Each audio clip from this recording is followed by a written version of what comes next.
नमस्कार, NB news देख रहे हैं आप। मैं हूं आपके साथ पल्लवी राजपूत और इस बुलेटिन में आप सभी का स्वागत है। दिल्ली के सीएम अरविंद केजरीवाल आज सिंघू बॉर्डर पहुंचे, जहां उन्होंने कहा कि देश का किसान दुखी है। कड़ाके की ठंड में किसान भाई, माताएं, बच्चे 32 दिनों से खुले आसमान के नीचे सोने को मजबूर हैं। 40 से ज्यादा किसानों की शहादत हो चुकी है। मैं हाथ जोड़कर केंद्र सरकार से अपील करता हूं कि इनकी मांगे पूरी कर तीनों कानूनों को वापस ले। आखिर और कितनी शहादत चाहिए?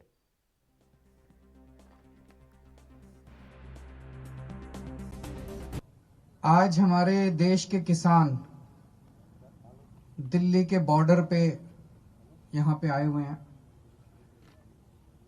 देश का किसान आज बहुत दुखी है। देश के किसान पे मुसीबत आई हुई है। इस टाइम हम लोगों को भी कितनी सर्दी लग रही है। एक जैकेट पहन रखी है, एक स्वेटर पहन रखा है, अंदर इनर पहन रखा है, मफलर पहन रखा है। आप सोचो, रात को जब इतनी ठंड हो जाती है, खुले आसमान के नीचे सड़क के ऊपर हमारे किसान भाई, माताएं, बच्चे पिछले 32 दिनों से सोने को मजबूर हैं। आखिर क्यों? सोच सोच के भी दिल कांप उठता है। 40 से ज्यादा लोगों की शहादत हो चुकी है यहां पे। आज इस मंच के जरिए इतने पवित्र स्थान पे, इतने पवित्र मौके पे मैं हाथ जोड़ के केंद्र सरकार से अपील करता हूं। ये अपने ही लोग हैं, हमारे ही लोग हैं, हमारे भाई हैं, हमारी बहनें हैं, हमारे बुजुर्ग हैं। ये अपने ही देश के लोग हैं। इनकी बातें सुन के, इनकी मांगें पूरी करके वो तीनों कानून वापस ले लो और इन लोगों के संघर्ष को यहीं खत्म करो। और वहीं कांग्रेस के पूर्व अध्यक्ष राहुल गांधी किसान आंदोलन को लेकर केंद्र सरकार पर हमलावर हैं। वह लगातार अपने ट्विटर हैंडल से केंद्र सरकार पर हमला कर रहे हैं, साथ ही किसानों को अपना समर्थन भी दे रहे हैं। राहुल गांधी ने रविवार को एक बार फिर से ट्वीट किया है। किसानों का समर्थन करते हुए उन्होंने लिखा कि वीर तुम बढ़े चलो, धीर तुम बढ़े चलो, वाटर गन की बौछार हो या गीदड़ भभकी हजार हो, तुम निडर रहो, तुम निडर डटो, वही वीर तुम बढ़े चलो, अन्नदाता तुम बढ़े चलो। दरअसल यह मूल कविता द्वारिका प्रसाद माहेश्वरी द्वारा लिखी गई है, जिसका शीर्षक है वीर तुम बढ़े चलो। राहुल गांधी ने किसान आंदोलन के समर्थन में लिखते हुए कविता के मूल रूप को बदल दिया है।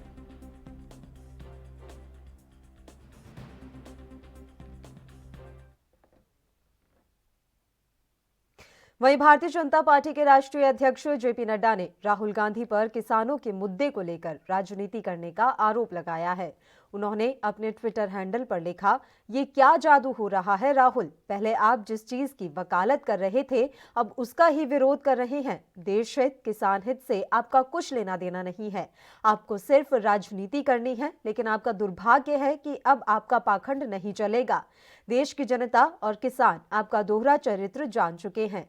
जेपी नड्डा ने इसके साथ ही एक पुराना वीडियो भी शेयर किया है, जिसमें राहुल गांधी लोकसभा के अंदर फूड पार्क को लेकर अपना बयान दे रहे हैं। इसमें राहुल गांधी ने बिचौलियों को हटाने की बात कही है और अब राहुल गांधी ही कृषि कानूनों का विरोध कर रहे हैं। साल पहले यूपी में मेरा दौरा था और एक किसान ने मुझसे सवाल पूछा, मेरे पास आया और उसने कहा, राहुल जी आप एक बात हमें समझाइए,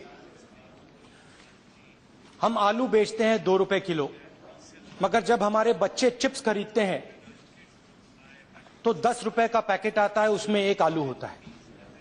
और किसान ने मुझसे पूछा, आप हमें बताइए ये क्या जादू हो रहा है। और मैंने उन किसानों से पूछा, आपको क्या लगता है इसका कारण क्या है? और उन्होंने कहा कि राहुल जी इसका कारण यह है कि जो फैक्ट्रियां बनती हैं वो हमारे से दूर होती हैं। अगर हम डायरेक्टली अपना माल फैक्ट्री में बेच पाते तो जो बीच में से लोग पैसा ले जाते हैं, बिचौले, उनको फायदा नहीं होगा और पूरा पैसा हमें मिलेगा। ये फूड पार्क के पीछे सोच थी। और ये एक प्रकार से अमेठी और उत्तर प्रदेश के जो 10-12 जिले हैं उधर रविवार सुबह टिकरी बॉर्डर पर किसान की मौत के बाद हरियाणा के पूर्व मुख्यमंत्री और नेता प्रतिपक्ष भूपेंद्र सिंह हुड्डा की पहली प्रतिक्रिया सामने आई। हुड्डा का कहना है कि राज्यपाल को पत्र लिख विधानसभा सत्र बुलाने की मांग की है। हुड्डा का कहना है कि किसान ठंड में बैठे हुए हैं और हर रोज अपनी जान गंवा रहे हैं, इसलिए सरकार को जिद छोड़ तीनों कृषि कानूनों को वापस ले लेना चाहिए।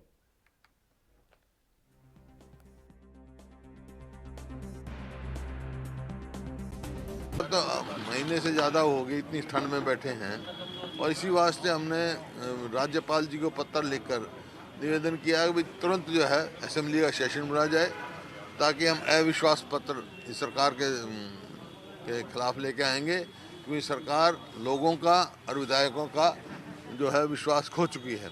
आप देख रहे हैं रोज़ जो विधायक इनके समर्थन में थे वो बाहर आ रहे हैं और जो इनके साथ हैं वो बाहर आगे बयान दे रहे हैं कि ये सरकार कुछ नहीं कर रही।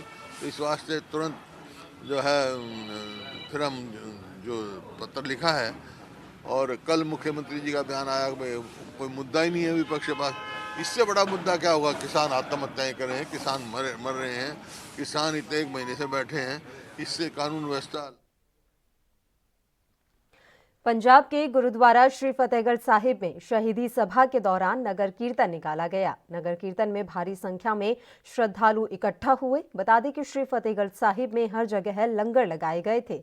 इसके साथ ही मौके पर भारी पुलिस बल भी तैनात किया गया था। वहीं किसानों का कहना था कि कई किसान भाई दिल्ली में कृषि कानून रद्द करवाने के लिए अड़े हुए हैं, लेकिन किसानों के दिल्ली में होने के बावजूद श्री फतेहगढ़ साहिब में रौनक कम नहीं हुई।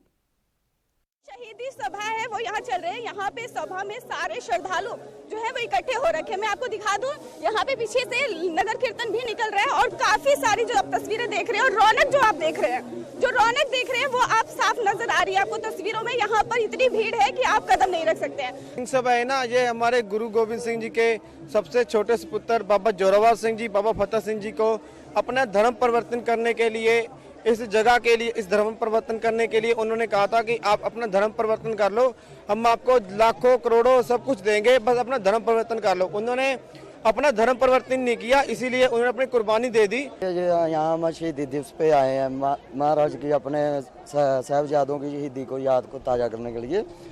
तो अभी जो है अच्छा लग रहा है, बढ़िया है, संत के दर्शन में हो रहे हैं। बट इस समय प्रॉब्लम ये है कि जो किसानों का आंदोलन चल रहा है उस वजह से कुछ मनोदास चल रहा है। इस टाइम सबकी फोकस वहीं पे है, सब निगाह जो है वहीं पे। आप कह रहे हो कि किसानों का आंदोलन चल रहा है, तो यहाँ पे कुछ कमी देखने को मिल रही है? नहीं, यहाँ पे तो कोई कमी नहीं है। वहाँ भी वैसे भी जल पानी का सब चल रहा है, बराबर चल रहा है। सभा में आकर आपको कैसा लग रहा है? बहुत बढ़िया लग रहा है, हमारे शहीदों की धरती है, हम आएंगे। कितने सालों से आ रहे हो आप यहाँ पे? हम जिस दिन से जन्मे हैं उसी दिन से मेरे माँ बाप मुझे लेके यहाँ आ रहे थे। तो फिर भी आपको कितने साल हो गए होंगे सभा में आते हुए, और पहले के मुकाबले में अभी आपको क्या बदलाव देखने को मिल रहा है? क्योंकि पहले इतने लोग मेले की तरह फिरते ਸੀਗੇ, ਸਰਕਸਾਂ ਚੱਲਦੀਆਂ ਸੀਗੀਆਂ, ਗਾਉਣ ਵਜਾਉਣ ਵਾਲੇ ਚੱਲਦੇ ਸੀਗੇ। ਪਿਛਲੇ ਪਾਸੇ ਮੱਛੀ ਦੀਆਂ ਦੁਕਾਨਾਂ ਅਸੀਂ ਆਪ ਦੇਖੀਆਂ, ਮੀਟ ਦੀਆਂ ਦੇਖੀਆਂ। ਇਸ ਟਾਈਮ ਹੁਣ ਕਾਫੀ ਦੇਰ ਤੋਂ ਕਾਫੀ ਚੰਗਾ ਬਦਲਾਅ ਹੋ ਗਿਆ। ਕੋਈ ਸਰਕਸ ਨਹੀਂ, ਕੋਈ ਕਾਨਫਰੰਸ ਨਹੀਂ ਹੋ ਰਹੀ। ਇੰਨੇ ਲੋਕ ਆਏ ਆ, ਉਨੇ ਉੱਥੇ ਚਲੇ ਗਏ, ਉੱਥੇ ਉਨੇ ਦੇ ਉਨੇ ਪੂਰੇ ਨੇ, ਉੱਥੇ ਕੋਈ ਘਟ ਨਹੀਂਗਾ। ਪੂਰੇ ਜਿਹਨੇ ਸ਼ਹੀਦਾਂ ਦਾ ਜੋ ਵੀ ਸਾਡੇ ਮਤਲਬ ਮਨਾ ਰਹੇ ਹੈ ਇਤਿਹਾਸ ਜਿਹੜੇ ਦਿਨ ਨੇ, ਉੱਥੇ ਦਿੱਲੀ ਵੀ ਮਨਾ ਰਹੇ ਨੇ।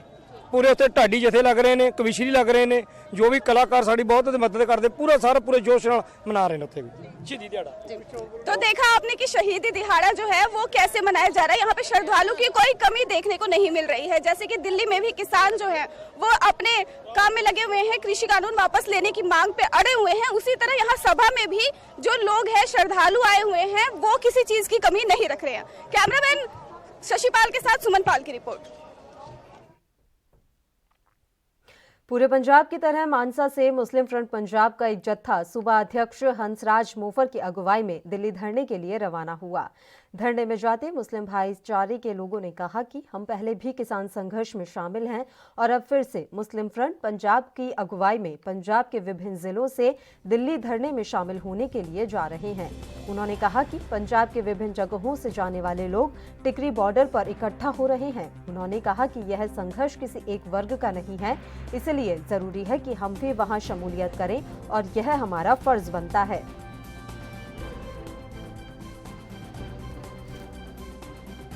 ਮੁਸਲਿਮ ਫਰੰਟ ਭਾਈਚਾਰਾ ਹੈ ਜਿਹੜਾ ਉਹ ਕਿਸਾਨਾਂ ਦੀ ਹਮਾਇਤ ਦੇ ਵਿੱਚ ਇੱਥੋਂ ਗੱਡੀ ਲੈ ਕੇ ਜਥਾ ਲੈ ਕੇ ਜਾ ਰਿਹਾ ਹੈਗਾ।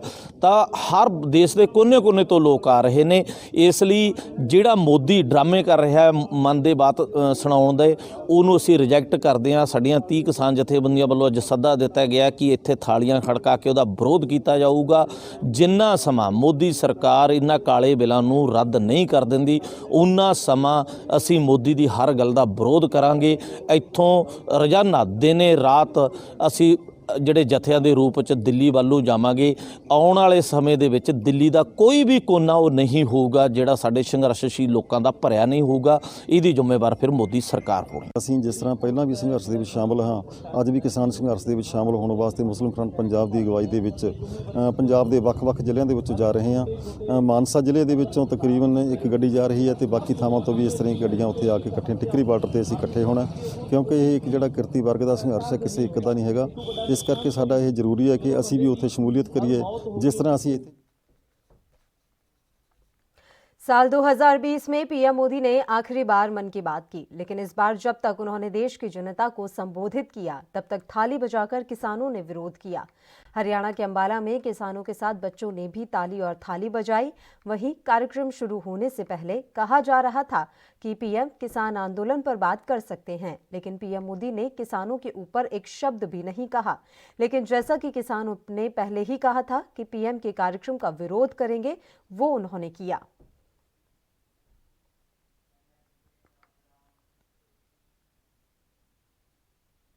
तो किसान आंदोलन के बीच प्रधानमंत्री नरेंद्र मोदी आज मन की बात करते हुए नजर आए। किसान लगातार दिल्ली में आंदोलन कर रहे हैं।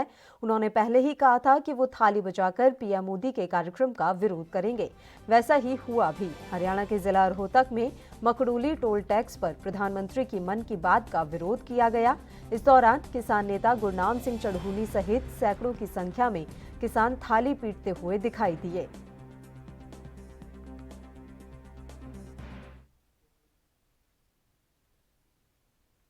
उत्तर प्रदेश में मैनपुरी के विकास खंड करहल कस्बे के घिरोड़ चौराहे पर भारतीय किसान यूनियन के पदाधिकारियों ने थाली बजाकर नारेबाजी कर सरकार के विरोध में प्रदर्शन किया। भारतीय किसान यूनियन के तहसील अध्यक्ष उदयवीर सिंह ने कहा कि प्रधानमंत्री नरेंद्र मोदी ने मन की बात सुनाई है, लेकिन हम सभी किसान उनके मन की बात को नहीं सुनेंगे। आज तक किसानों की बात उनको सुननी पड़ेगी।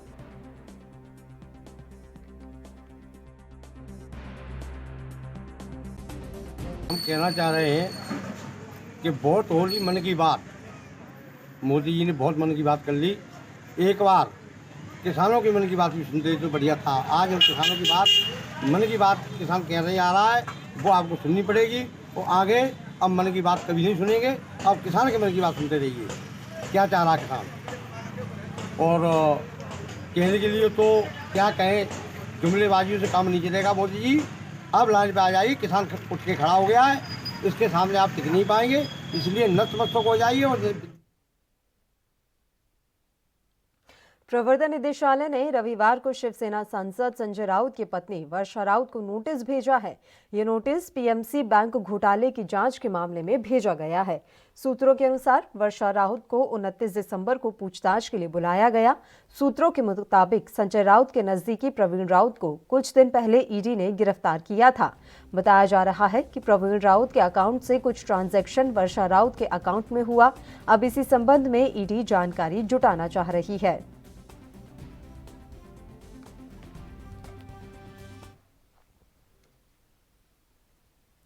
वहीं प्रवर्तन निदेशालय ने शिवसेना नेता और राज्यसभा सांसद संजय राउत की पत्नी वर्षा राउत को समन भेजा है। ये समन पीएमसी बैंक घोटाले की जांच के मामले में भेजा गया है। ईडी ने वर्षा राउत को 29 दिसंबर को पूछताछ के लिए बुलाया है। फिलहाल ईडी के समन के बाद संजय राउत ने ट्वीट किया है, जिसमें उन्होंने लिखा कि आ देखे जरा किस में कितना है दम, जम के रखना कदम मेरे साथिया। मालूम हो कि प्रवीण राउत को कुछ दिन पहले ही ईडी ने गिरफ्तार किया था।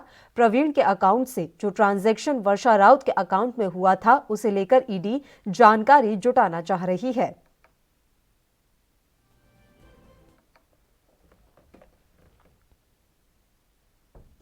उधर महाराष्ट्र विधानसभा में विपक्ष के नेता देवेंद्र फडणवीस ने मुख्यमंत्री उद्धव ठाकरे को पत्र लिखकर सरकार की नीति के खिलाफ नाराजगी जताई। उन्होंने लिखा कि कोरोना के प्रभाव को कम करने के लिए कुछ चुनिंदा रियल एस्टेट डेवलपर्स को फायदा पहुंचाने की कोशिश की जा रही है। उन्होंने आगे लिखा कि मैं आपको अंग्रेजी में यह पत्र लिख रहा हूं, फिर भी अगर कोई सुधारात्मक कार्रवाई नहीं की जाती है तो मैं बॉम्बे हाईकोर्ट में एक जनहित याचिका दायर करने के लिए मजबूर हो जाऊंगा।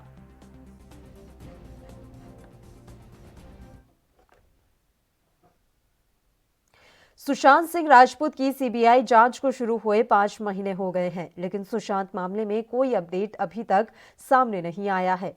ऐसे में महाराष्ट्र के गृह मंत्री अनिल देशमुख ने सवाल उठाए हैं। उन्होंने सीबीआई की जांच पर सवाल उठाते हुए कहा कि इस जांच को शुरू हुए 5 महीने हो गए और अभी तक यह बात साफ नहीं हुई है कि सुशांत का मर्डर हुआ था या फिर उन्होंने आत्महत्या की थी। उन्होंने कहा कि इस जांच में सीबीआई को जो भी जानकारी मिली है उसका खुलासा जल्द से जल्द किया जाए। बता दें कि जिस समय सुशांत ने आत्महत्या की थी उस समय इस पर खूब राजनीति हुई थी और उसी कड़ी में अब अनिल देशमुख सवाल उठा रहे हैं। असं आहे की सुशांत सिंगच्या केसमध्ये हा संपूर्ण आम्ही तपास सीबीआयला देऊन जवळजवळ आता 4-5 महिने झालेत आणि महाराष्ट्राची जनता आणि महाराष्ट्राच्या बाहेर सुद्धा लोक अतिशय उत्सुकतेने प्रतीक्षा करतायत की केव्हा सीबीआयचा रिपोर्ट जनतेसमोर येतो, जेणेकरून सुशांत सिंगनी आत्महत्या केली की त्यांनी त्याची हत्या झाली याच्या बाबतीतला त्यांचा जो इन्व्हेस्टिगेशनचा रिपोर्ट आहे तो रिपोर्ट लवकरात लवकर सीबीआयनी जनतेसमोर ठेवण्याची गरज आहे।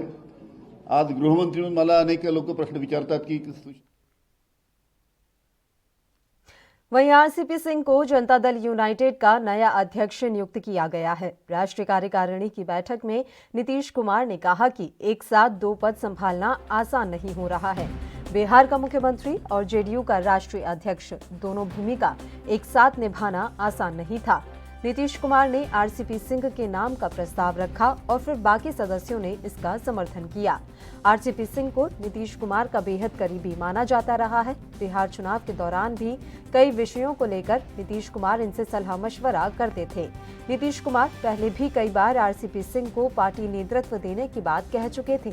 बता दें कि आरसीपी सिंह का पूरा नाम रामचंद्र प्रसाद सिंह है। वे बिहार से जेडीयू कोटे से राज्यसभा सांसद हैं।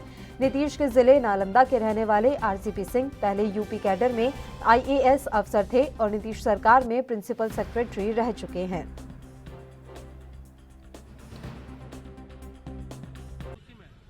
हम लोग के पार्टी के राष्ट्रीय महासचिव को आज अभी हम लोग को काफ़ी मीडिया के थ्रू मालूम चला है कि साहब हम लोग के राष्ट्रीय अध्यक्ष हो गए।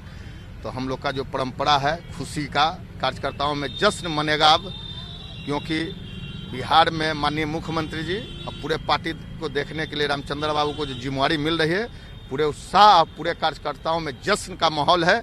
इसलिए हम लोग 101 किलो का माला और 200 किलो लड्डू अभी बांटेंगे, सभी लोगों को मुंह मीठा करेंगे। ये एक परंपरा होती है, खुशी में मिठाई और बैंड बाजा। बिहार के मुख्यमंत्री नीतीश कुमार जनता दल संयुक्त के अध्यक्ष की कुर्सी छोड़ चुके हैं और आरसीपी सिंह को नया पार्टी अध्यक्ष बनाया है। इस पर राष्ट्रीय जनता दल के नेता शिवानंद तिवारी ने कहा कि बीजेपी जिस तरह से बर्ताव कर रही है वह उनकी पार्टी के लिए समस्याजनक है। नीतीश कुमार बुद्धिमान हैं, महागठबंधन छोड़कर उनसे जो गलती हुई वे उसे सुधार सकते हैं।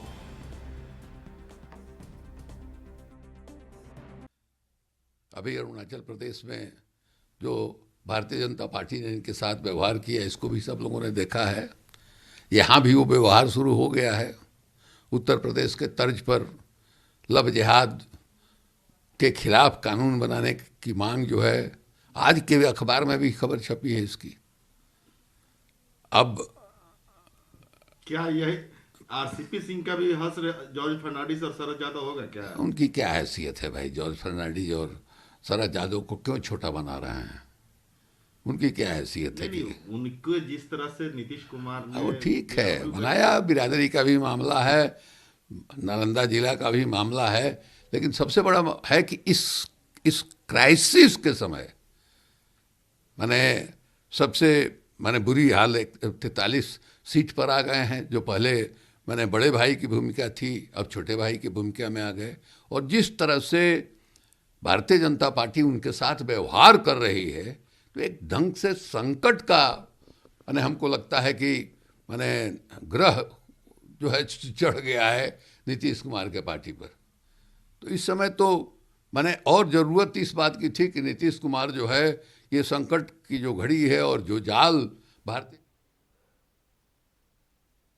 बीसीसीआई के अध्यक्ष और पूर्व भारतीय कप्तान सौरव गांगुली की राजनीति में आने की अटकलें तेज हो गई हैं। रविवार को बीसीसीआई के प्रमुख ने पश्चिम बंगाल के राज्यपाल जगदीप धनखड़ से मुलाकात की। इस मुलाकात के बाद ये माना जा रहा है कि वह राजनीति में प्रवेश कर सकते हैं। हालांकि इसे एक व्यक्तिगत मुलाकात बताया जा रहा है। बता दें कि पिछले कुछ दिनों से गांगुली की बीजेपी में जाने की अटकलें चल रही थी। इस बीच उनका राज्यपाल जगदीप धनखड़ से मुलाकात करना इस बात को और ज्यादा पक्का कर रहा है। आज ही गांगुली ने बंगाल में निष्पक्ष चुनाव की वकालत भी की थी।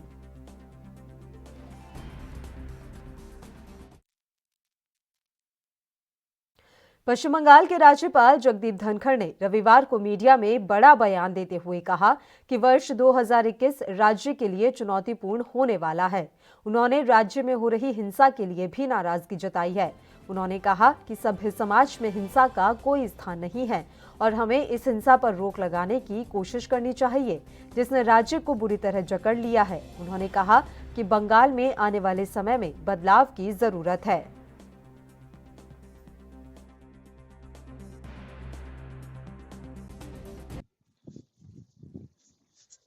प्रांत के लिए मैंने कामना की है कि 2021 पश्चिम बंगाल के लिए चुनौतीपूर्ण है।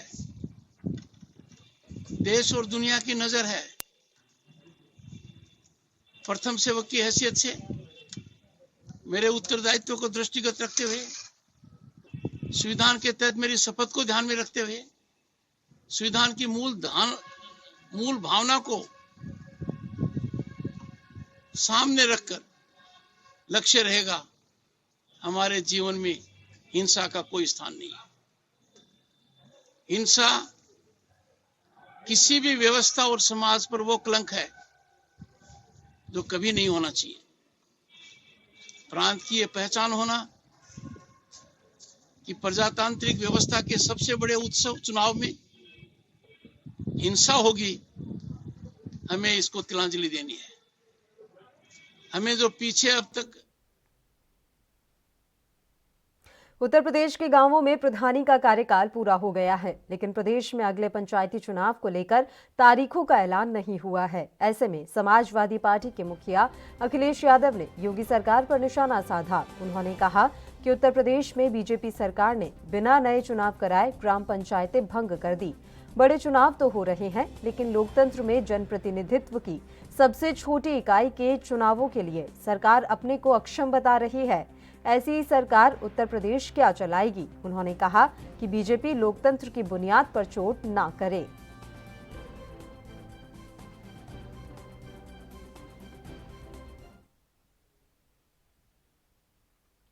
यूपी में गाय बचाओ किसान बचाओ यात्रा को रोकने के लिए शासन प्रशासन पूरे प्रयास में जुटा हुआ है। कुछ आज भी ऐसा ही नजारा झांसी में नजर आया, जहां कड़ी सुरक्षा के बावजूद सैकड़ों कांग्रेसी गाय बचाओ किसान बचाओ यात्रा में शामिल होने के लिए बड़ा गांव पहुंच गए, जहां पुलिस ने बड़ी संख्या में कांग्रेसियों को गिरफ्तार कर लिया। कांग्रेसी नेता शिवनारायण सिंह परिहार कलश लेकर पहुंच गए, जहां उन्होंने कहा कि वह शांतिपूर्ण ढंग से गाय बचाओ किसान बचाओ पदयात्रा निकाल रहे हैं, लेकिन योगी सरकार और उसकी पुलिस इस यात्रा को रोकने का पूरा प्रयास कर रही है। लेकिन उनके हौसले कमजोर नहीं बल्कि बुलंद हैं। वह इस पदयात्रा को सफल बनाने का पूरा प्रयास कर रहे हैं। हालांकि बाद में पुलिस ने बड़ा गांव से लगभग 150 अधिक कांग्रेसियों को गिरफ्तार कर लिया। देखिए, हमारी गाय बचाओ किसान बचाओ पदयात्रा जो पूरे बुंदेलखंड में ललितपुर से शुरू होकर के चित्रकूट धाम तक जाने वाली थी, उसके दूसरे चरण में झांसी के बड़ा गांव में गांधी प्रतिमा पे माल्यार्पण करके शुरू होने वाली थी। लेकिन इस तानाशाही सरकार ने NSUI और कांग्रेस के सभी कार्यकर्ताओं को हमारे गांधी जी के मूर्ति पर माल्यार्पण किए बगैर ही सभी को गिरफ्तार कर लिया। आज जो गोडसे की ये सरकार है, गोडसे के अनुयायी हैं, ये गांधी जी को और उनके विचारों को हर तरह से कुचल रहे हैं। आज लोकतंत्र में हम अपनी गौ माता और हम अपने किसान भाइयों के लिए उनके सद्भावना में मार्च निकाल रहे थे, उस यात्रा तक को इन्होंने हर स्तर पे कुचलने की कोशिश की। हमारे सभी कार्यकर्ताओं को गिरफ्तार करके पुलिस लाइन ले आए हैं। देखिए, ये जो कलश है इसमें गाय माता की अस्थियां हैं। हम लोगों ने कल से पूरे बुंदेलखंड में पद यात्रा का कार्यक्रम शुरू किया था, कांग्रेस पार्टी ने किया था। आज पूरे उत्तर प्रदेश के अंदर गाय और किसान की जो दुर्दशा है वो किसी से छुपी नहीं है। तो आज हम लोग गाय बचाने के लिए और किसान बचाने के लिए पद यात्रा निकाल रहे हैं, लेकिन योगी सरकार की दमनकारी नीतियों के चलते आज लगातार दूसरे दिन हम लोगों को बड़ा गांव से गिरफ्तार किया गया है और आज पुलिस लाइन में लाया गया है। कितने लोग गिरफ्तार हुए? यहाँ लगभग 100-150 कांग्रेस कार्यकर्ता हैं, लेकिन हमारे यूपी के संत कबीरनगर जिले में मेहदावल विधानसभा क्षेत्र के विधायक राकेश सिंह बघेल पर कोविड-19 उल्लंघन में कोर्ट ने मुकदमा दर्ज करने का आदेश दिया है। दरअसल पूरा मामला यूपी के संत कबीरनगर जिले के मेहदावल विधानसभा क्षेत्र के राकेश सिंह बघेल से जुड़ा हुआ है। वर्ष 2010 में हत्या के प्रयास और लोक संपत्ति की क्षति अधिनियम के तहत बखीरा थाने में केस दर्ज हुआ था। इसी मामले में न्यायाधीश एमपी एमएलए की कोर्ट में मामला चल रहा था। उसी मामले में 9 अक्टूबर 2020 को विधायक राकेश बघेल ने अधिवक्ता की ओर से कोर्ट में हाजिरी माफी की प्रार्थना पत्र दिया, जिसमें कहा गया था कि विधायक कोविड-19 से संक्रमित हैं, जिसकी रिपोर्ट कोर्ट के समक्ष प्रस्तुत भी की गई। इन्हीं मामलों को संज्ञान में लेते हुए कोर्ट ने सरकार द्वारा कोविड-19 महामारी की रोकथाम के लिए आपदा प्रबंधन अधिनियम के उल्लंघन में स्थानीय न्यायालय ने कोतवाली पुलिस को निर्देशित करते हुए सीएमओ हरि गोविंद सिंह और मौजूदा बीजेपी विधायक मेहदावल राकेश सिंह बघेल पर दंडात्मक कार्रवाई करने का निर्देश दिया। विधायक राकेश सिंह बघेल और सीएमओ के खिलाफ न्यायालय ने एक आदेश जारी किया है मुकदमा दर्ज करने का। सर, पूरा मामला क्या है, इसमें क्या कुछ हो रहा है? माननीय न्यायालय के आदेश प्राप्त हुए हैं कि 2 दिन में कार्रवाई करनी थी, उस पर अग्रिम विधिक कार्रवाई की जा रही है। हिमाचल के कुल्लू में शिक्षा मंत्री गोविंद सिंह ठाकुर ने प्रदेश में 3 सालों में किए गए अभूतपूर्व विकास और जन कल्याण के लिए मुख्यमंत्री जयराम ठाकुर को बधाई दी है। वह शिमला में आयोजित प्रदेश सरकार के 3 साल के समारोह के दौरान अपने विधानसभा क्षेत्र मनाली में भाजपा पदाधिकारियों और आम लोगों के साथ मौजूद रहे। एक संदेश में गोविंद ठाकुर ने कहा कि पिछले 3 सालों में प्रदेश का ऐसा कोई क्षेत्र नहीं जहां विकास की लौ नहीं पहुंची हो, ऐसा कोई व्यक्ति नहीं जिसे सरकार की योजनाओं का लाभ प्राप्त नहीं हो रहा हो। समाज का आर्थिक व सामाजिक कायाकल्प करने में प्रदेश सरकार कोई कोर कसर नहीं छोड़ना चाहती।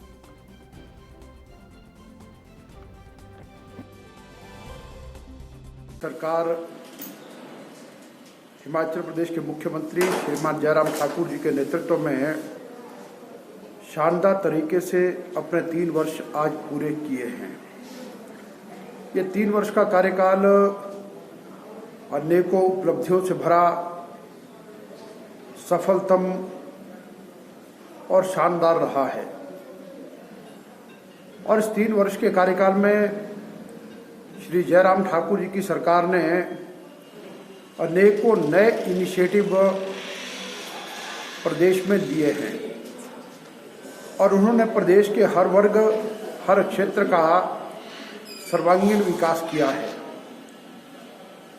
और हिमाचल प्रदेश जैसे छोटे राज्य में इतनी बड़ी इन्वेस्टर मीट का करना, जो धर्मशाला में आयोजित की, जिसमें देश के प्रधानमंत्री नरेंद्र मोदी जी उपस्थित रहे, लगभग 96,000 करोड़ रुपए के एमओयू का।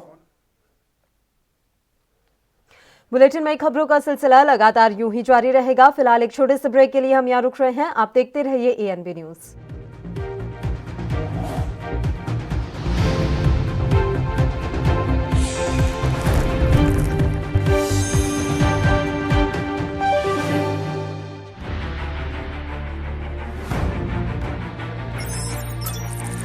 खबर चाहे सियासत की हो या सरकार की,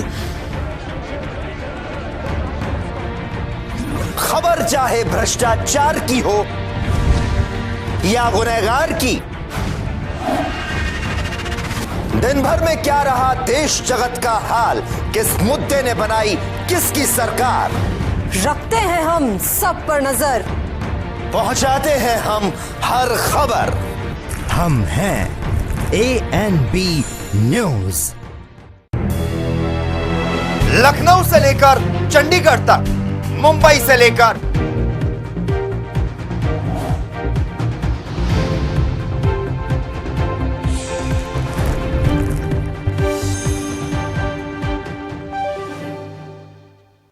ब्रेक के बाद एक बार फिर से आप सभी का स्वागत है। बढ़ते हैं कुछ और खबरों की ओर। हरियाणा के फरीदाबाद में बीजेपी सरकार ने प्रशिक्षण केंद्र का आज आयोजन किया, जिसमें सभी मंडल अधिकारीगण और बीजेपी कार्यकर्ता मौजूद रहे। इस कार्यक्रम में मुख्य अतिथि के रूप में विधायक नरेंद्र गुप्ता मौजूद रहे। बीजेपी ने राष्ट्रीय स्तर पर यह तय किया है कि वे अपने कार्यकर्ताओं की हौसला अफजाई के लिए ऐसे प्रशिक्षण केंद्र आयोजित करेगी ताकि समय समय पर कार्यकर्ता ऊर्जावान महसूस करें और उनके स्तर पर कार्य सुचारुता में कोई भी कमी न रहे।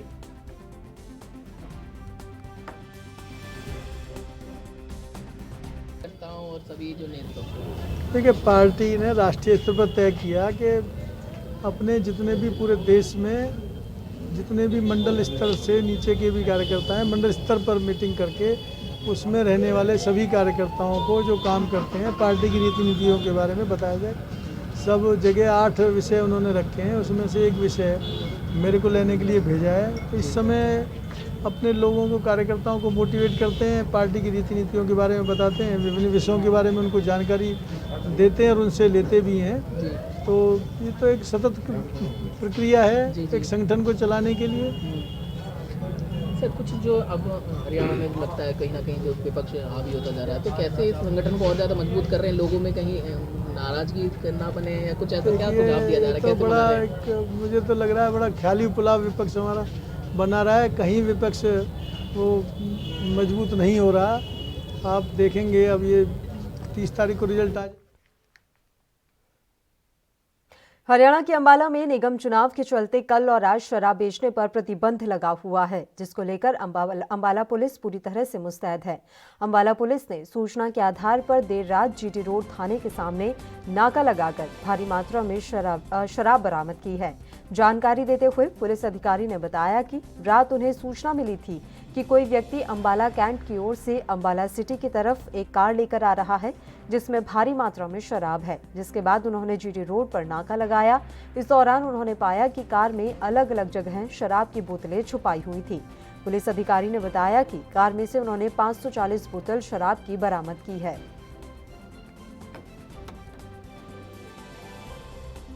सूचना मिली कि कोई व्यक्ति अंबाला कैंट साइड से अंबाला सिटी की ओर एक कार PB नंबर 10 HG 8085 में शराब लेके आ रहा है। बड़ी मात्रा में उसमें शराब है। तो हमने तुरंत ही इस GT रोड थाने के सामने नाका लगाया। नाका लगाने के बाद उस कार को पकड़ा, रुकने का इशारा किया तो देखा कि उस कार के अंदर एक ड्राइवर जसविंदर सिंह नामक व्यक्ति बैठा हुआ है और उसके अलावा उस गाड़ी में पूरी बड़ी मात्रा में शराब भरी हुई है कार के अंदर ही, जिस पर क्योंकि नगर निगम चुनाव के कारण आचार संहिता लगी हुई है, ड्यूटी मजिस्ट्रेट बकायदा उपायुक्त महोदय द्वारा। केंद्र सरकार की ओर से रसोई गैस, पेट्रोल, डीजल पर अंकुश न लगाने से नाराज लोग अब आंदोलन कर रहे हैं। लॉकडाउन और कोरोना काल में जहां लोगों की नौकरी छिन गई है, वहीं लोग अब बेरोजगार हो चुके हैं और रसोई गैस और पेट्रोल डीजल की दोहरी मार बर्दाश्त नहीं कर पा रहे हैं। महिलाएं बीजेपी सरकार के खिलाफ सड़कों पर प्रदर्शन कर रही हैं। महाराष्ट्र के धुले जिले में राष्ट्रवादी कांग्रेस महिला मोर्चा ने केंद्र सरकार के खिलाफ मैदानी चूल्हे पर रोटी बनाकर अपना विरोध दर्ज करवाया।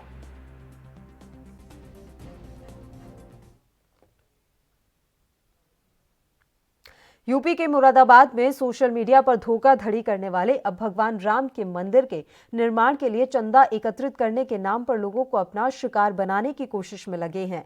आरोप है कि सोशल मीडिया पर धोखाधड़ी करने वालों ने भाजपा नेताओं की फोटो लगाकर चंदा देने की अपील की है। ये पोस्ट विश्व हिंदू महाशक्ति संघ नाम के संगठन से जुड़े ठाकुर प्रेमवीर द्वारा की गई थी। उत्तर प्रदेश सरकार में कैबिनेट मंत्री ने संज्ञान लेते हुए भाजपा जिला अध्यक्ष राजपाल सिंह द्वारा राम मंदिर निर्माण के चंदे को लेकर धोखाधड़ी करने वाले आरोपी के खिलाफ मुरादाबाद के थाना मंझोला में मुकदमा दर्ज कराया है।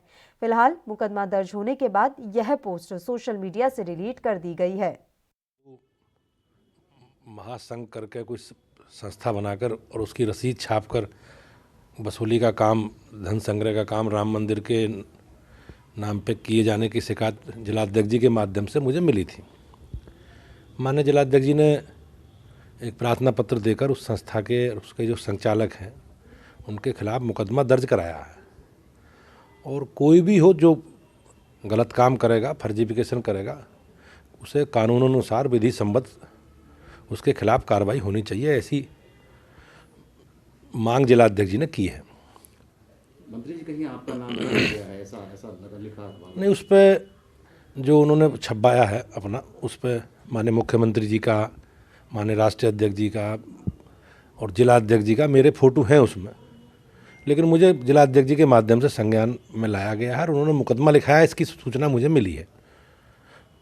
वो व्यक्ति पार्टी जुड़ा हुआ है कि नहीं, मेरा हम लोगों का उससे कोई संपर्क नहीं है, मेरे कभी संपर्क में वो रहे नहीं, कौन है क्या है, लेकिन जिलाध्यक्ष जी के माध्यम से उनके इस जो उन्होंने ये काम किया है उस कार्य की जानकारी अनैतिक।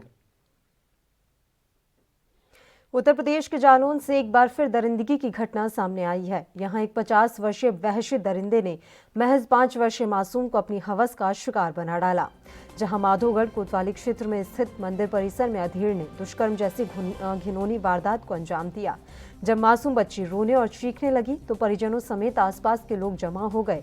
जब बच्ची ने परिजनों को घटना के बारे में बताया तो माँ बाप के पैरों तले से जमीन खिसक गई।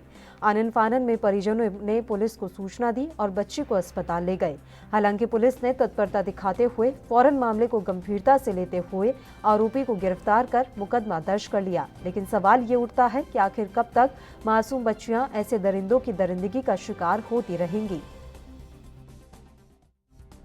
सर, माधोगढ़ कोतवाली क्षेत्र में एक मासूम के साथ रेप की मामला सामने आया, क्या है पूरा मामला और क्या कार्रवाई? माधोगढ़ थाना क्षेत्र के एक गांव में दुष्कर्म की घटना प्रकाश में आई थी, जिसमें सुसंगत धाराओं में अभियोग पंजीकृत करके और अभियुक्त को गिरफ्तार कर लिया गया है। अन्य कार्रवाई मथुरा जिले के थाना महावन क्षेत्र के श्री कृष्ण हरिदास इंटर कॉलेज के पीछे झाड़ियों में युवक का शव मिलने से रविवार दोपहर को सनसनी फैल गई। युवक के पीठ में गोली मारी गई है। उससे पहले एक्सीलेटर के तार से गला भी घूंटा गया। सिर और गले को ईंटों से कुचला गया है। युवक की शिनाख्त नहीं हुई है, इसके पुलिस प्रयास कर रही है। महावन पुलिस को सूचना मिली कि खून से लथपथ युवक का शव स्कूल के पीछे झाड़ियों में पड़ा हुआ है। सूचना पाकर थाना पुलिस के साथ एसपी देहात श्री चंद भी पहुंच गए। यहां पर पुलिस ने आसपास के इलाके को सील कर दिया। बाद में मौके पर एसएसपी डॉक्टर गौरव ग्रोवर भी पहुंचे। उन्होंने अधीनस्थों को हत्याकांड का खुलासा करने के निर्देश दिए।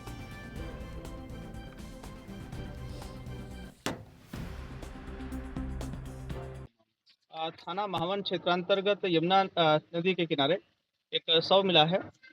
शव के हेड इंजरी है और पत्थर पड़ा हुआ है, साथ में एक तमंचा भी है।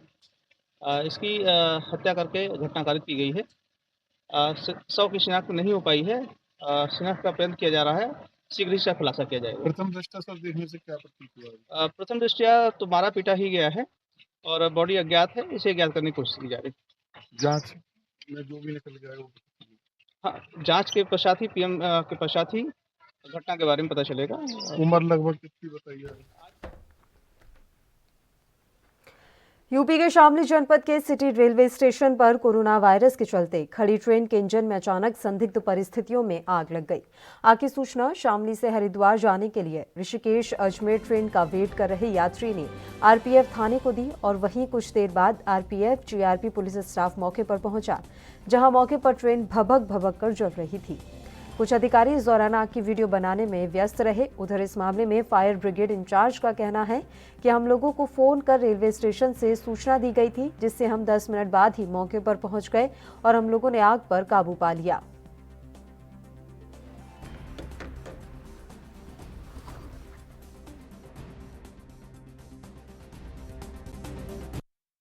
रेलवे में ट्रेन के इंजन में आग लगी, क्या पूरा मामला है? ये रेलवे स्टेशन से सूचना प्राप्त हुई कि रेल के इंजन खड़ा हुआ है। कोरोना की वजह से गाड़ियां यहाँ खड़ी की गई हैं, इसके एक रेलवे के इंजन में आग लग गई है। इस सूचना पर फायर ब्रिगेड 4:30 बजे तकरीबन रवाना हुई और पहुँच के देखा कि आग इंजन में भयंकर रूप से जल रही थी। तुरंत फायर ब्रिगेड टेंडर से 2 गाड़ियाँ ला करके आग को पूर्ण रूप से बुझा दिया। अच्छा, जिस तरीके से ट्रेन के इंजन में आग लगी, कोई हताहत या किस तरह का कोई नुकसान तो नहीं है? सरकारी संपत्ति का ही होगा? जान माल का कोई नुकसान न हुआ है। रेलवे इंजन के अंदर जो सीटें थी या उनकी जो बॉडी स्ट्रक्चर था उसमें ही क्षति हुई है और बाकी क्षति का आकलन मिस्टर मास्टर बताएंगे। इसमें अब ये नहीं मालूम। राजस्थान के 12 केलवाड़ा क्षेत्र में अवैध खनन और वन भूमि चारागाह भूमि पर अतिक्रमण जोरों शोरों से किया जा रहा है। इस उप तहसील केलवाड़ा के अधिकारी मूक दर्शक बने हुए हैं। वहीं वन विभाग भी इस ओर कोई ध्यान नहीं दे रहा। पॉलिटेक्निक महाविद्यालय केलवाड़ा के पास तलाई क्षेत्र में हजारों बीघा भूमि पर दिन दहाड़े कुल्हाड़ियां चलाई जा रही हैं। अतिक्रमियों के द्वारा यहां टपरी भी बनाई जा रही है। क्षेत्र में धीरे धीरे वनों का ग्राफ घटता जा रहा है और वनों का विनाश खुलेआम करने में अतिक्रमी जुटे हुए हैं। ऐसे में ग्राम पंचायत और तहसील के कर्मचारी अधिकारी चारागाह भूमि पर हो रहे अतिक्रमण के खिलाफ आवाज क्यों नहीं उठा रहे? यह सवाल आज भी अपने उत्तर की तलाश में भटक रहा है। जिन्हें पेड़ पौधों की रक्षा के लिए सरकार ने लगाया है, वह अधिकारी कर्मचारी भ्रष्टाचार में लिप्त होकर पेड़ों पर दिन दहाड़े कुल्हाड़ियां चलवा रहे हैं।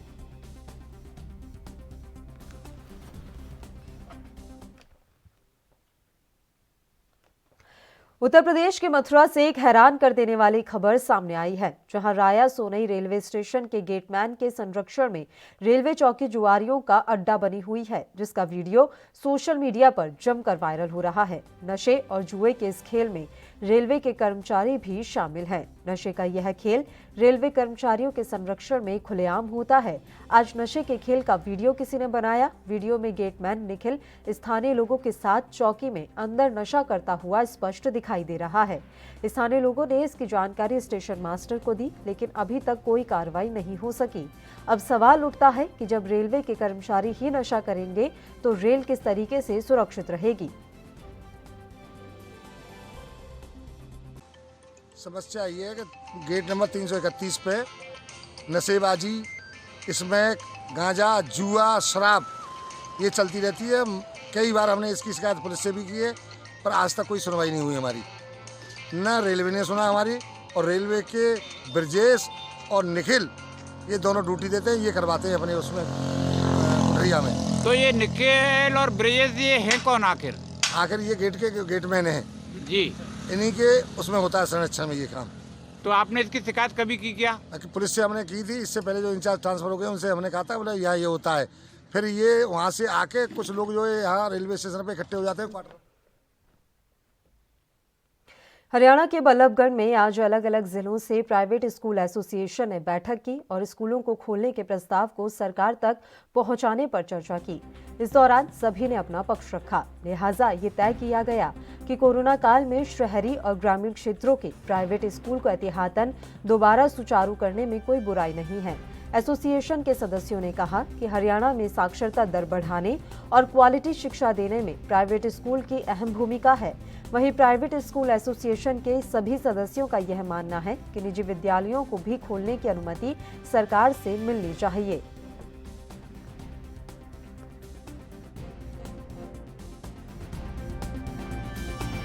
चैनल के माध्यम से, मीडिया के माध्यम से आपसे यही कहना चाहता हूं कि आज हमने बल्लभगढ़ प्राइवेट स्कूल के सौजन्य से कंचन विद्या मंदिर स्कूल में पलवल, मेवात, होडल और गुड़गांव, फरीदाबाद सभी एसोसिएशंस के प्रतिनिधियों की एक मीटिंग बुलाई है, ऑफिस बियरर की मीटिंग बुलाई है और साथ ही साथ फरीदाबाद के भी शिक्षाविद इसमें शामिल हैं। और आज हम ये अर्ज कर रहे हैं, आपस में चर्चा कर रहे हैं कि हमें स्कूल बहुत ही जल्दी खुलने चाहिए, तुरंत खुलने चाहिए। अच्छा, कितने जिले के जो है इसमें स्कूल जो मालिक हैं, संचालक हैं, वो शामिल हुए हैं और क्या अब जो है ज्ञापन सौंपेंगे सरकार को, क्या रणनीति बना रहे हैं? आज हमारे 6 जिलों के प्रतिनिधि इसमें आए हैं और सभी की एक राय बनी है कि हम जल्दी प्रशासन के माध्यम से सभी जिलों पर डीसी को मुख्यमंत्री, शिक्षा मंत्री के नाम ज्ञापन सौंपेंगे और अपनी मांग रखेंगे कि कम से कम तीसरी क्लास से और 8वीं के स्कूल भी खोले जाएं। कि हमारे चंद्रसेन सर ने कहा है कि हम ज्ञापन देंगे और मुख्यमंत्री से भी मिलेंगे, शिक्षा मंत्री से भी मिलेंगे, लेकिन अगर सरकार हमारी बातों पे ध्यान ही नहीं देना चाहती, सरकार का किसी भी तरह से ये ध्यान ही नहीं है कि गांव में जो हालात हैं वो आज की डेट में क्या है। गांव में किसी भी बच्चे के पास ऑनलाइन शिक्षा की सुविधाएं नहीं हैं और वो पेरेंट्स बार बार हमसे हाथ जोड़ के रिक्वेस्ट कर रहे हैं कि उनके बच्चों को हम पढ़ाएं, अदरवाइज बच्चा जो पहले पढ़ाया गया उसको भी भूल चुका है। तो एक ही विकल्प बचता है कि सभी स्कूल मिलके एक साथ स्कूल खोल दें। बुलेटिन में खबरों का सिलसिला लगातार यूं ही जारी रहेगा। फिलहाल एक छोटे से ब्रेक के लिए हम यहाँ रुक रहे हैं, फौरन हाजिर होंगे।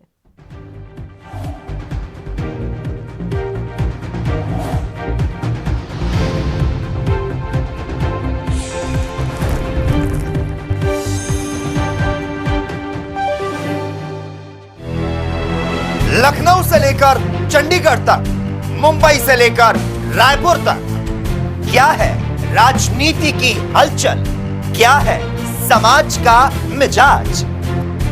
राजधानी लाइव, हमारी नजर, आपका फैसला, हर रोज सुबह 8 बजे सिर्फ ANP न्यूज पर।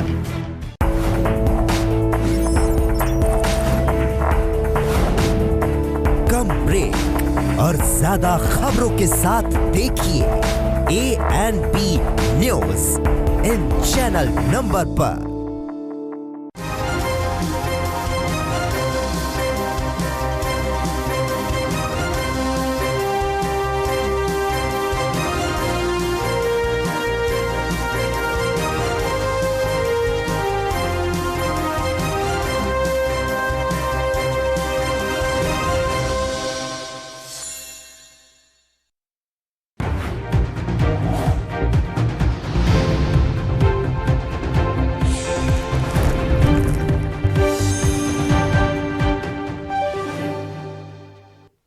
ब्रेक के बाद एक बार फिर से बुलेटिन में आप सभी का स्वागत है। बढ़ते हैं खबरों की ओर। राजस्थान के कोटा शहर में इस समय चंबल नदी के आसपास के तट पर रिवर फ्रंट का कार्य चल रहा है, जिसके चलते भाजपा पार्षदों द्वारा ऐतिहासिक मूर्तियों को लेकर विरोध प्रदर्शन किया गया। पार्षदगण ने बताया कि यह मूर्तियां हजारों साल पुरानी हैं और आम जन की आस्था से जुड़ी हुई हैं। लोग यहां पूजा पाठ करने आते हैं और सरकार द्वारा रिवर फ्रंट का काम चलाया जा रहा है, जिसके चलते सरकार इन मूर्तियों को यहां से तोड़ देगी तो आमजन की आस्था को ठेस पहुंचेगी। पार्षदों ने सरकार से निवेदन किया है कि यह मूर्तियां मंदिर बनाकर शिफ्ट की जाए, जिससे आमजन की आस्था को ठेस नहीं पहुंचे और लोग पूजा पाठ हमेशा करते रहें। यहाँ पर बहुत पुरानी अपने विष्णु भगवान जी की मूर्तियाँ हैं, 9-10 अवतार हैं उनके, जिनको दबाया जा रहा है। रिवर फ्रंट आएगा यहाँ पर और वो दबेगी वो तो पूरी। और यहाँ बहुत प्राचीन से कम यहाँ कुनाड़ी नहीं बसी थी, जिसके पहले की मूर्तियाँ हैं ये यहाँ से इनको उठा के कहते बालाजी महाराज के वहाँ स्थापित कर दिया जाए, या इनकी जगह थोड़ा ऊपर जहाँ भी सुरक्षित जगह उनको वहाँ ले जाके सही इनकी स्थापना की जाए। ये हमारा निर्णय है। अगर ये नहीं होता है तो हम आंदोलन करेंगे और आक्रोश रैली निकालेंगे। ये आज यहाँ पे जो रिवर फ्रंट का काम चल रहा है, तो इसके अंदर हमने देखा कि बहुत पुरानी जो मूर्तियाँ हैं, 1000 साल पुरानी मूर्तियाँ हैं, तो ये अपनी हमारी धरोहर है, इसकी रक्षा करने के लिए हमने आज सभी पार्षदों ने मिलकर ये किया कि इनको सुरक्षित रूप से बचाया जाए और इनको अगर ये सुरक्षित रूप से निकल के कहीं स्थापित हो सकती है तो उसको किया जाए। वरना माननीय धारीवाल जी से मैं कहना चाहता हूँ कि रिवर फ्रंट के आड़ में आप हिंदू संस्कृति को नष्ट ना करें, इसको बचाएं और इसके लिए आम जनता संघर्ष करेगी अगर आप लोग नहीं बचाएंगे तो इसलिए मैं कहना चाहता हूँ कि इसको अभी समय है, आप सुरक्षित रूप से इनको बचा सकते हैं। अभी यहाँ पे JCB वगैरह काम नहीं कर रही है, यही समय है, इसको अगर आप निकाल के बाहर शिफ्ट कर सकते हैं तो अच्छी तरह करिए ताकि इनको टूट फूट और क्षति। राजस्थान के जालोर में 24 घंटे के अंतराल में एक और दर्दनाक घटना घटित हुई है। शहर में एक गाड़ी पुलिस लाइन की दीवार में घुस गई, जिससे एक मौत हो गई। जानकारी के अनुसार आहोर चौराहे के समीप एक बोलेरो कैंपर अनियंत्रित होकर पुलिस लाइन की दीवार में घुस गई। हादसा इतना भीषण था कि पुलिस लाइन की दीवार पूरी तरह से टूट गई। कैंपर में 3 लोग सवार थे, जिसमें से चालक हरजे निवासी रमेश सुथार की मौत हो गई और अन्य घायल हो गए। बताया जा रहा है कि चालक की अचानक आंख लग गई, जिससे गाड़ी अनियंत्रित होकर पुलिस लाइन की दीवार में घुस गई। गनीमत यह रही कि गाड़ी पेड़ के पास के पेड़ से नहीं टकराई, वरना यह दुर्घटना और भी ज्यादा गंभीर हो सकती थी।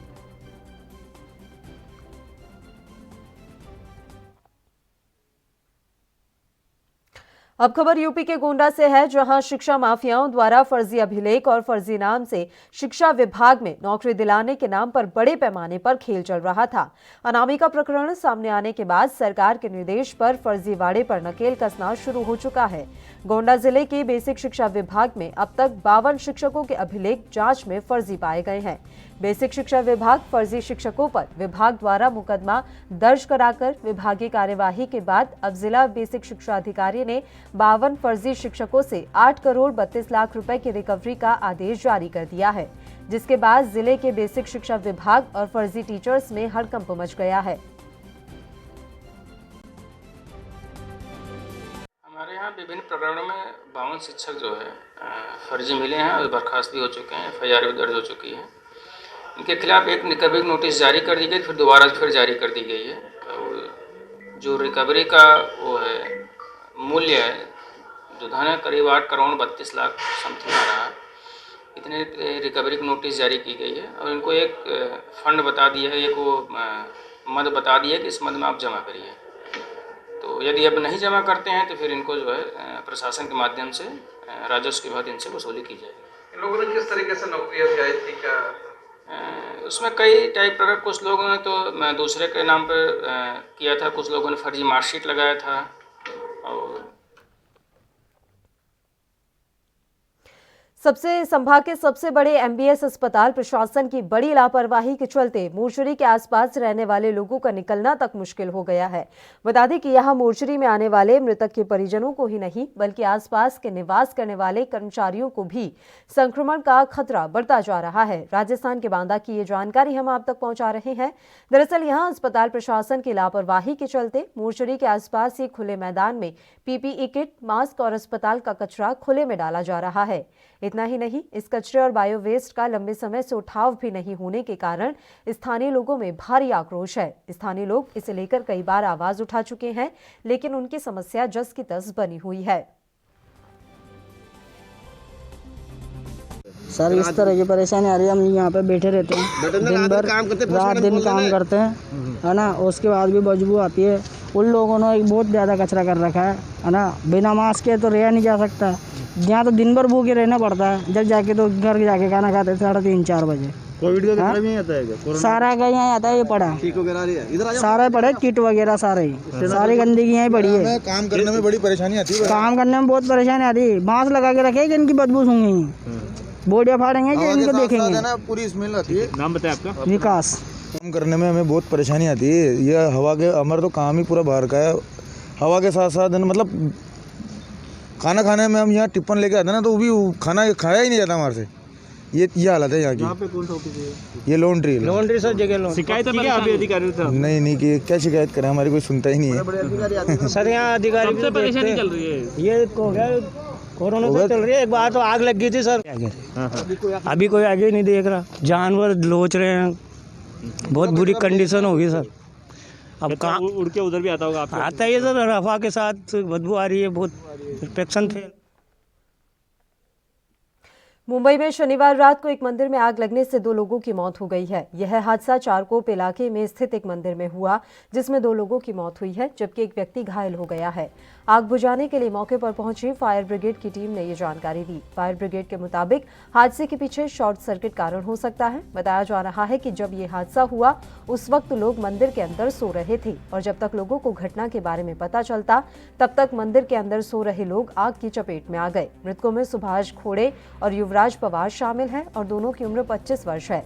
इस घटना में घायल एक अन्य शख्स मन्नू राधेश्याम गुप्ता की उम्र 26 वर्ष है। इससे पहले 23 अक्टूबर को मुंबई के नागपाड़ा इलाके में सिटी सेंटर मॉल में अग्निशमन अभियान के दौरान 5 फायरकर्मी घायल हो गए थे।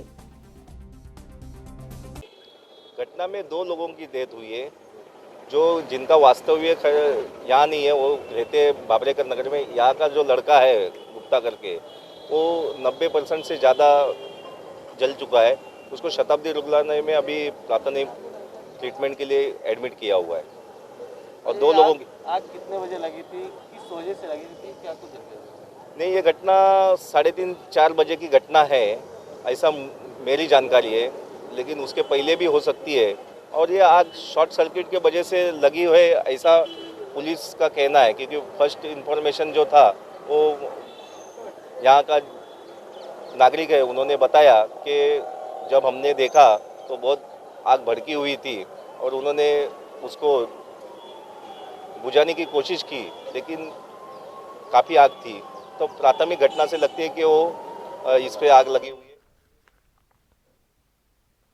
पूरा देश इस समय ठंड से कांप रहा है। लगातार ठंड का प्रकोप देश में बढ़ता ही जा रहा है। कोहरे के कारण जहां आवाजाही प्रभावित हुई है, तो वहीं कोहरे की वजह से व्यापार की गति भी धीमी हुई है। कोहरे और बर्फीली हवाओं से बाजारों में व्यापार नहीं हो पा रहा है, जिसके कारण दुकानदारों ने भी अब ग्राहकों के हिसाब से ही दुकानें खोलने का टाइम बना लिया है। दुकानदारों का कहना है कि सर्दी और कोहरे की वजह से व्यापार में काफी कमी आई है। सर्दी इतनी पड़ रही है कि ग्राहक भी घर से बाहर नहीं निकल रहा है। कोहरे और ठंड से बचने के लिए लोग आग का सहारा ले रहे हैं। सड़कों पर सुबह शाम कोहरा इतना ज्यादा होता है कि वाहनों को लाइटें जलानी पड़ती हैं।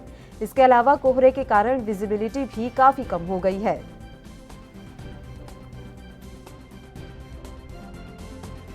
ठंड करके मार्केट बंद है जी।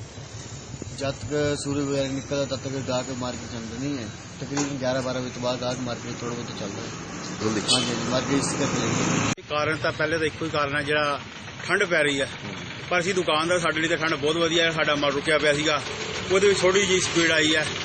ਪਰ ਠੰਡ ਪੈਣ ਦੇ ਨਾਲ ਜੇ ਕਿਤੇ ਬਾਰਿਸ਼ ਵੀ ਪੈ ਜਾਵੇ। इतिहास में नैनवा का नाम 8वीं शताब्दी से बताया जाता है। यहाँ तक कि इस इमारत का मोहनजोदड़ो संस्कृति से भी संबंध बताया जाता है। मगर जो मौजूदा परिस्थिति में धरोहर हमारी आंखों के सामने है, उस धरोहर की दुर्दशा खुद चिल्ला चिल्ला कर पूछ रही है कि आज मेरी दुर्दशा का कारण कौन है। जब नैनवा वासियों से किसी से पूछा जाता है तो यही बताया जाता है कि नैनवा के नेता और नैनवा का नगरपालिका प्रशासन ही प्राचीन विरासत की इस बदहाली के दोषी हैं।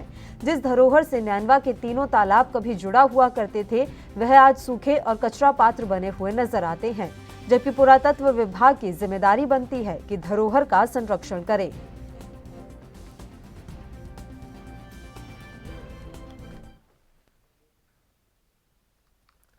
जम्मू कश्मीर में बारिश और बर्फबारी से ठंड हो गई है। कटरा में देर शाम पहाड़ों पर भारी बर्फबारी हुई, जबकि त्रिकुटा पर्वत पर हल्का हिमपात हुआ है। इसके चलते समूचा प्रदेश ठंड से कांप रहा है।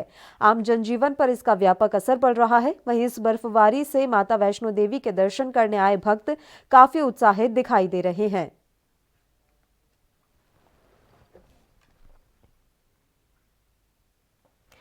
केंद्र सरकार ने कोरोना संकट को देखते हुए रविवार को ड्राइविंग लाइसेंस, गाड़ियों के आरसी और फिटनेस की तारीख फिर बढ़ाकर लोगों को बड़ी राहत दी है। सड़क परिवहन और राजमार्ग मंत्रालय ने ड्राइविंग लाइसेंस समेत गाड़ी से जुड़े अन्य दस्तावेजों की वैधता को 31 मार्च 2021 तक के लिए बढ़ा दिया है। दरअसल परिवहन विभाग ने पहले कोरोना और लॉकडाउन के दौरान जिन लोगों का ड्राइविंग लाइसेंस, आरसी, परमिट और फिटनेस प्रमाण पत्र की वैधता खत्म हो गई थी, उनके नवीनीकरण के लिए विभाग ने 31 दिसंबर तक का समय दिया था। मार्च 2020 के बाद से जिनके ड्राइविंग लाइसेंस, आरसी, परमिट और फिटनेस प्रमाण पत्र की वैधता खत्म हो गई थी, उन पर परिवहन विभाग ने 31 दिसंबर 2020 तक कोई कार्रवाई नहीं करने का फैसला किया था।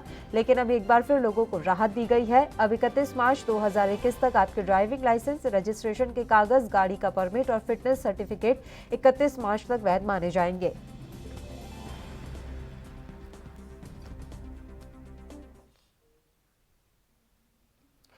और इसी के साथ इस बुलेटिन में फिलहाल के लिए इतना ही। मुझे दीजिए इजाजत। देश प्रदेश की तमाम ताजा और अहम खबरों के लिए आप देखते रहिए ANB न्यूज। नमस्कार।